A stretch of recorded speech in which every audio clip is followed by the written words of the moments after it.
10 ఏళ్లలో ఏ ఒక్కటి పూర్తి చేయలే. పాలమూరు రంగారెడ్డి ఎత్తిపోతల ఎడారిగా మారింది.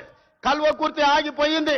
భీమా, నెట్టంపాడు, కోయిల్ సాగర్, ఎస్ఎల్బిసి, సీతారామ, అదే విధంగా దేవాదుల, సమ్మక్క సారలమ్మ, ప్రాణహిత చేవెళ్ళ, ఏ ప్రాజెక్టులు చూసినా ఎక్కడి అక్కడనే పడ్డాయి. ప్రాణహిత చేవెళ్ళ పేరు మార్చి, ఊరు మార్చి, పేరు మార్చి, అంచనాలు పెంచి 1,00,000 కోట్లు కొల్లగొట్టిన కాళేశ్వరం నువ్వు కట్టిన 3 ఏళ్లకే కూలేశ్వరం అయింది. 1,00,000 కోట్లు గంగలో కొట్టుకపోయినాయి. ఇవాళ గోదావరిలో కొట్టుకపోవడానికి కారణం నువ్వు కాదా? నీ అవినీతి కాదా? నీ కుటుంబం 1,000 కోట్ల రూపాయల దోపిడీకి పాల్పడి నాణ్యత లోపం వల్ల, ప్రణాళిక లోపం వల్ల మేడిగడ్డ, అన్నారం, సుందిళ్ళ కూలిపోయిన మాట వాస్తవం కాదా? ఈ ప్రాజెక్టులు కూలిపోయినందుకు నిన్ను ఆ చిన్న కాళేశ్వరంలోనే ఉరి తీసినా తప్పు లేదని అక్కడి రైతాంగం అంటున్న మాట నిజం కాదా? వ్యవసాయం మీద 2 లక్షల కోట్లు ఖర్చయినాయి మిత్రులారా. కేవలం కాంట్రాక్టర్లకు 2 లక్షల కోట్ల రూపాయల బిల్లులు చెల్లించాడు. మరి 1000 కోట్లతో పూర్తి కావాల్సిన కల్వకుర్తి ఎందుకు ఆగిపోయింది? 300 కోట్లతో పూర్తి కావాల్సిన భీమా ఎందుకు ఆగిపోయింది? 200 కోట్ల రూపాయలతో పూర్తి చేయాల్సిన నెట్టంపాడు ఎందుకు పూర్తి కాలే? ఇవాళ 6-7 వేల కోట్ల రూపాయలతో పూర్తి చేయాల్సిన సీతారామ ప్రాజెక్టు ఎందుకు ఆగిపోయింది? ఇవాళ ప్రతి ప్రాజెక్టు దేవాదుల 12,000 కోట్ల రూపాయలు ఖర్చయినాయి. ఇంకొక 3-4 వేల కోట్ల రూపాయలు ఖర్చు పెడితే ఇవాళ దాదాపుగా 4 లక్షల ఎకరాలకు నీళ్లు వస్తాయి. ఎందుకు పూర్తి చేయలేదని నేను అడుగుతున్నా. ఉమ్మడి రాష్ట్రంలో సమైక్య పాలనలో సీమాంధ్ర పాలకులు ఆనాడు తెలంగాణ సాగునీటి ప్రాజెక్టుల మీద నిర్లక్ష్యం వహించారు. తెలంగాణను ఎడారిగా మార్చిందని చెప్పిన నువ్వు 10 ఏళ్లలో ఏ ఒక్క ప్రాజెక్ట్ అయినా పూర్తి చేసినవా? ప్రాణహిత చేవెళ్ళ గాని, పాలమూరు రంగారెడ్డి ఎత్తిపోతలు గాని, కల్వకుర్తి గాని, భీమా గాని, నెట్టంపాడు గాని, కోయిల్ సాగర్ గాని, ఎస్ఎల్బిసి గాని, సీతారామ గాని, రాజీవ్ సాగర్ గాని, ఇందిరా సాగర్ గాని ఏ ఒక్క ప్రాజెక్టు 2 లక్షల కోట్ల రూపాయలు ఖర్చైనా అన్ని ఈ రోజు ఆగిపోయి ఉన్నాయి అనంటే ఈ దుర్మార్గానికి నువ్వు, నీ కుటుంబం అవినీతి కాదా అని ఈ రోజు నేను అడుగుతున్న మిత్రులారా. ఇన్ని దుర్మార్గాలు చేసి, ఇంత దోపిడీకి పాల్పడి, 1,00,000 కోట్లు కొల్లగొట్టి 1,000 ఎకరాల భూములను ఆక్రమించి ఇవాళ గోదావరి బంకంచెర్ల రేవంత్ రెడ్డి వచ్చి మొదలుపెట్టి చంద్రబాబు నాయుడుకు నీళ్లు ఇస్తున్నాడని దుర్మార్గమైన మాటలు మాట్లాడుతున్నాడు. చంద్రబాబు నాయుడుతోనే ఉండాలంటే, చంద్రబాబు నాయుడుతోనే అంటగాగాలంటే అక్కడనే ఉండేటోని కదా. ఈ రాజీవ్ గాంధీ ఆశీర్వాదం తీసుకొని ఇక్కడెందుకు ఉండేటోని చంద్రశేఖర్ రావు? ఆనాడు సోనియమ్మ నమ్మించి కాళ్ళకు దండం పెట్టి కడుపులో తలకాయ పెట్టి నీతో చేరతాని అబద్ధాలు చెప్పి నట్టేట్లో ముంచి నడి బజార్లో మోసం చేసిన చరిత్ర నీదైతే తెలంగాణ ఇచ్చిన సోనియమ్మకు అండగా నిలబడాలి. ఆమె బిడ్డగా ఈ తెలంగాణలో ప్రజా ప్రభుత్వాన్ని తేవాలి అని చంద్రబాబు నాయుడును కాదనుకొని ఇవాళ కాంగ్రెస్ పార్టీలో చేరి ప్రజా ప్రభుత్వం రావడానికి మీ అందరితో కలిసి కదం కదం కలిపిన మిత్రులారా. ఇవాళ నేను అడుగుతున్న సూటిగా చంద్రశేఖర్ రావును, నిజంగా నీకు ధైర్యం ఉంటే, నీలో నీతి నిజాయితీ ఉంటే, చిత్తశుద్ధి ఉంటే గోదావరి బంకంచెర్ల గోదావరి నది జలాల మీద శాసనసభలో చర్చ పెడదాం. స్పీకర్ కు లేఖ రాయి నువ్వు చెప్పిన తారీఖు నాడు అసెంబ్లీ పెట్టించే బాధ్యత మా శ్రీధర్ బాబు గారు తీసుకుంటారు. నువ్వు నేను చర్చ చేద్దాం. గోదావరి జలాలలో తెలంగాణకు అన్యాయం చేసింది ఎవరు? ప్రాణహిత చేవెళ్లను తరలించే 1,00,000 కోట్లు దోసుకున్నది ఎవడు? ఇవాళ గోదావరి బంకంచెర్లలో 3,000 టీఎంసీ సముద్రంలో పోతున్నాయి. రాయలసీమకు తరలించమని చెప్పింది నువ్వు కాదా? 2016లో మొత్తం వివరాలతో నేను వస్తా. నువ్వు సిద్ధంగా ఉన్నవా? నువ్వు చెప్పినాకనే కదా ఉమాభారతి గారి ఆదేశాల మేరకు చంద్రబాబు నాయుడు గారు 2016లో ఆనాడు జీవో ఇచ్చిండు. గోదావరి నుంచి బంకంచెర్లకు నీళ్లు తరలించడానికి, హంద్రీ నీవాకు 400 టీఎంసీలు తరలించడానికి 2016లోనే జీవో ఇచ్చిన మాట వాస్తవం కాదా? 2018లో వ్యాప్కోస్ను నియమించింది నిజం కాదా? వ్యాప్కోస్ సంస్థ 400 టీఎంసీలు గోదావరి జలాలను హంద్రీ నీవాకు బంకంచెర్ల ద్వారా తరలించడానికి ప్రాజెక్టు రిపోర్ట్ ఇచ్చిన మాట వాస్తవం కాదా? ఇవన్నీ నీ నాయకత్వంలో నువ్వు ఇచ్చిన బోడి ఉచిత సలహాలతోటి ఈరోజు గోదావరిలో 3,000 టీఎంసీలు నీళ్లు సముద్రంలో పోతున్నాయని నీ దిక్కుమాలిన సూచనలతోనే ఈ రోజు ఈ దరిద్రం దాపరించిన మాట నిజం కాదా? ఇవాళ నువ్వు చర్చకు సిద్ధంగా ఉన్నావా? గోదావరి జలాలను రాయలసీమకు తరలించకపోయినని రోజమ్మ పెట్టిన రాగి సంకటి రొయ్యల పులుసు తిని రాయలసీమను రతనాల సీమ చేస్తా అని చెప్పిన చవటవు నువ్వు కాదా అని నేను అడుగుతున్నా.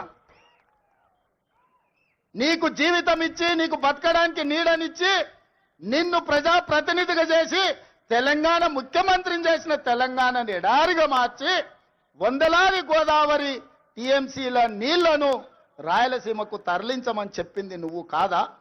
ఇవాళ నువ్వు సిద్ధంగా ఉన్నవా నేను అడుగుతున్న చంద్రశేఖర్ రావు గారు. నీ వంది మాగదులతో మాట్లాడించడం కాదు, నీ శనీశ్వరుడైన అల్లుడితో మాట్లాడించడం కాదు. నేను సిద్ధంగా ఉన్నా. గోదావరి బంకంచెల్ల ప్రాజెక్టు మీద నువ్వు చర్చకు రా. స్పీకర్ గారికి ప్రధాన ప్రతిపక్ష నాయకుడిగా లేఖ రాయి. శాసనసభ సమావేశాలు పెడతాం, ఎదురెదురుగా నిలబడతాం, మాట్లాడదాం. ఎవరు నిజాలు, ఎవరు జీవోలు ఇచ్చారు, ఎవరు తెలంగాణను దెబ్బతీసిండ్రో, ఎవరు నువ్వు తెలంగాణను దోక చేసిండ్రో, ఎవరు కాళేశ్వరం కట్టే కూలేశ్వరమైందో చర్చ చేయడానికి నువ్వు సిద్ధంగా ఉన్నవా? ఒకరోజు గోదావరి మీద చర్చిద్దాం, రెండవ రోజు కృష్ణానది జలాల మీద చర్చిద్దాం. ఉమ్మడి రాష్ట్రానికి ఆనాడు బచావత్తు ట్రిబ్యునల్ 811 టీఎంసీలు ఏకంగా కేటాయిస్తే 811 టీఎంసీలలో తెలంగాణ రాష్ట్రం విడిపోయినప్పుడు నువ్వు పోయి చంద్రబాబు నాయుడు దగ్గర వంగి వంగి సంతకం పెట్టి 512 టీఎంసీలు ఆంధ్రప్రదేశ్ తీసుకోండి, 299 టీఎంసీలు నాకు సరిపోతాయని సంతకం పెట్టింది నువ్వు కాదా? ఇవాళ కాగితాలని శాసనసభ ముందు పెడతా, నువ్వు చర్చకు సిద్ధంగా ఉన్నవా? 10 ఏళ్లలో ఏ ఒక్కరోజు కూడా కాగితాలు రాసుకొని పంపకాలు చేసుకున్నా 299 టీఎంసీ నీళ్లు ఎన్నడూ వాడలే. 200 టీఎంసీలు కూడా నికరంగా ప్రతి సంవత్సరం వాడలే. కేటాయింపులు 68% పరివాహక ప్రాంతం తెలంగాణ ప్రాంతంలో ఉంది, ఓన్లీ 32% ఆంధ్రప్రదేశ్లో ఉంది. ఆ లెక్క ప్రకారం అంతర్జాతీయ జల విధానంలో 555 టీఎంసీలు తెలంగాణ రాష్ట్రానికి రావాలి. కానీ ఆంధ్రప్రదేశ్కి 512 టీఎంసీలు ఇచ్చి తెలంగాణకు కేవలం 299 టీఎంసీలు సంతకం పెట్టి శాశ్వతంగా తెలంగాణకు మరణ శాసనం రాసింది చంద్రశేఖరరావు కాదా? సంతకాలతో సహా ఆధారాలతో సహా అసెంబ్లీకి వస్తా, చర్చించడానికి నువ్వు సిద్ధంగా ఉన్నవా అని నేను అడుగుతున్నా. ఆనాడు నువ్వు ముఖ్యమంత్రి ఉన్నప్పుడే రాయలసీమలో ముచ్చుమరి కట్టింది చంద్రబాబు నాయుడు, నిజం కాదా? ఆనాడు నువ్వు అధికారంలో ఉన్నప్పుడే జగన్మోహన్ రెడ్డి ఇదే ప్రగతి భవన్ లో రాయలసీమ లిఫ్ట్ ఇరిగేషన్ కు జీవోలు ఇచ్చి టెండర్లు పిలిచింది, నిజం కాదా? పోతిరెడ్డి పాడు పొక్కను పెద్దది చేసి రోజుకు 10 టీఎంసీల నీళ్లను తరలించకపోవడానికి సంతకాలు చేసి ప్రణాళికలు అమలు చేసింది నువ్వు ముఖ్యమంత్రిగా ఉన్నప్పుడు కాదా? ఆధారాలతో సహా నేను వస్తా, నువ్వు రా చర్చకు. కృష్ణానది మీద మనకు నువ్వు రావాల్సిన నీళ్లను శాశ్వతంగా ఆంధ్రప్రదేశ్కు తాకట్టు పెట్టి తెలంగాణ రైతాంగం మీద మరణ శాసనం రాసింది నువ్వు కాదా? చేసిన తప్పులను కప్పుపుచ్చుకొని మొక్కం జల్లక ఫామ్ హౌస్లో పడుకొని ఇవాళ నీ అల్లుడిని ఊరి మీద వదిలేసి అచ్చోసిన ఆంబోతులాక నన్ను తిడుతున్నాడు. నేనేం చేసినా?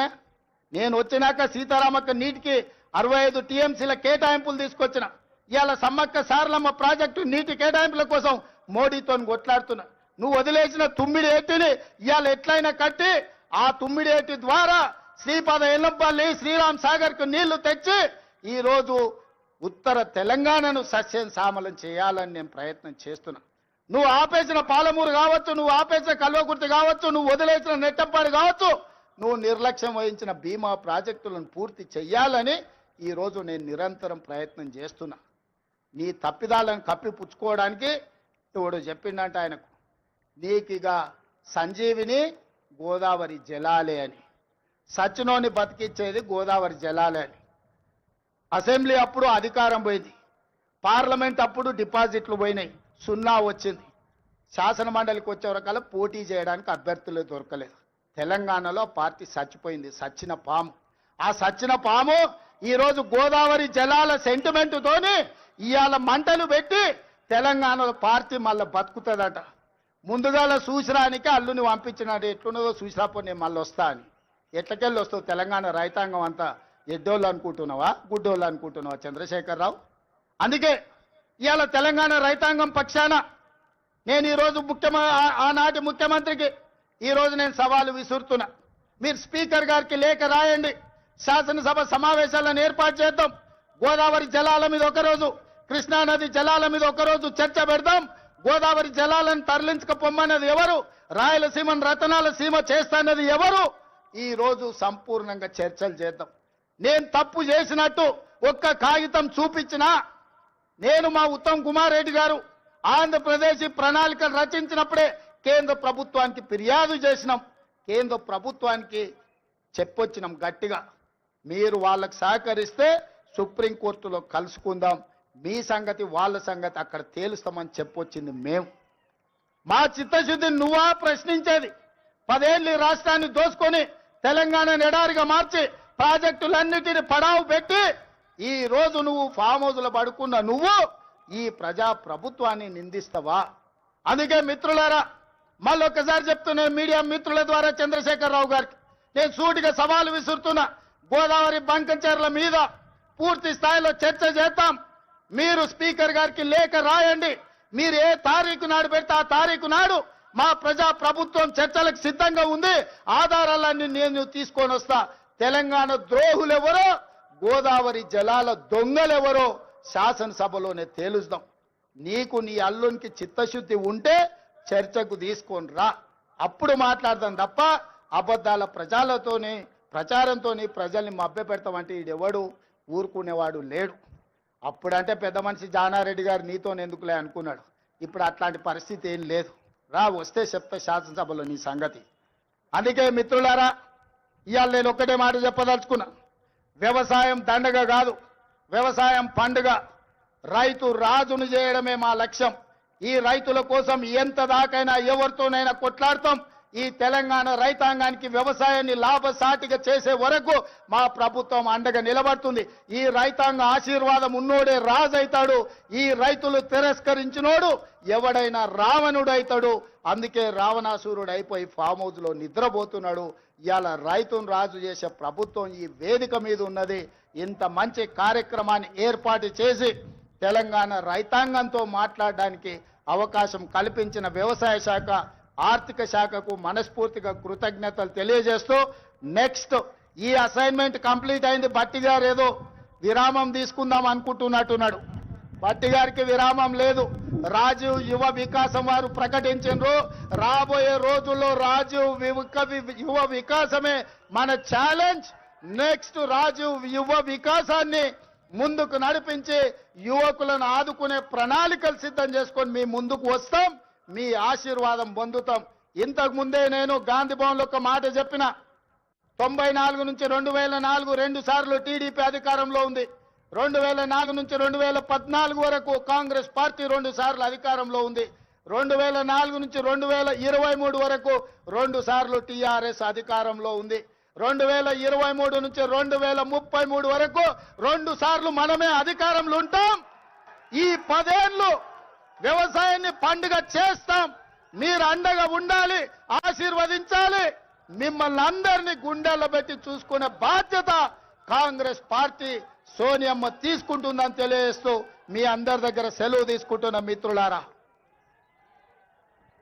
హలో, ఈ రైతు పండుగ రూపశిల్పి కోదండరెడ్డి గారిని పెద్దలు గౌరవనీయులైన రైతుల సంతోషంలో భాగం పంచుకున్నటువంటి ప్రతి ఒక్కరికి, గౌరవ ముఖ్యమంత్రి గారికి, మంత్రివర్గ సభ్యులకి, శాసన మండలి సభ్యులకి, శాసనసభ్యులకి, ప్రియమైన రైతులందరికీ కూడా హృదయపూర్వక నమస్కారం.